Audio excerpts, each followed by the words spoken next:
তারা আমাদের দেশ থেকে আরও বেশি লোক নিতে আগ্রহী, যেহেতু বলছেন যে বাংলাদেশি লোকরা ওখানে খুব ভালো কাজ করেন এবং তারা খুব হার্ড ওয়ার্কিং এবং তারাও ইটালিয়ান ইকোনমিতে একটা বড় ধরনের কন্ট্রিবিউট করে যাচ্ছে। ওনারা নতুন করে লোক নেবে, বাট প্রপার চ্যানেলে যেতে হবে, একে লিগ্যাল মাইগ্রেশন, লিগ্যালভাবে ভিসা নিয়ে ওনাদের। যেমন অনেক সময় আছে আমাদের জন্য অন্য দেশের ভিসা নিয়ে যাইয়া ওখান থেকে কোনো সাগর ক্রস করে চলে যায়, ওইটা যেন না হয়। বলতে আপনারা লিগ্যাল সিস্টেমে যাওয়ার জন্য ওনারা আমাদের অনুরোধ করছেন। আমরা একটা রিকোয়েস্ট করেছিলাম যে আমাদের ওই পুলিশের সাথে সহযোগিতা বৃদ্ধি করার জন্য, কোস্ট গার্ডের সাথে সহযোগিতা বৃদ্ধি করার জন্য, অ্যান্ড বর্ডার গার্ডের জন্য হয়তো সহযোগিতা বৃদ্ধি করার জন্য। তো ওনারা এই ক্ষেত্রে এগ্রি করছে আমাদের সাথে সহযোগিতা বৃদ্ধি করবেন।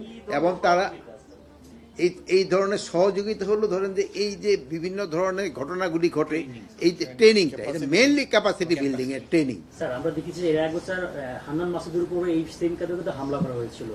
তাছাড়া অন্যান্য কিছুদিন পরপরই হচ্ছে ওই আন্দোলন যারা ছিল সামনের সাথে তাদের উপর হামলা হচ্ছে। এটা আসলে স্যার এটা কি নিরাপত্তা না না, এটার ক্ষেত্রে আপনারা দেখেন যে এটার সংখ্যা কিন্তু আল্লাহ দিলে অনেক আপনাদের সহযোগিতা কমে আসছে। এটা আস্তে আস্তে দেখবেন এটা কমে যাবে। তবে এখন যারা এইটা দুই একটা ঘটনা ঘটার চেষ্টা করবে তাদের কাউরে ছাড় দেওয়া হবে না। কালকে আপনারা জানেন যে 54 জন অলরেডি আমরা কিন্তু রাত্রেই কিন্তু তাদের ধরে ফেলছি। এখন ভবিষ্যতে যদি কেউ করার চেষ্টা করে আমরা এই ঘটনা ঘটার আগেই যেন ধরতে পারি, এই ব্যবস্থা আমরা করব।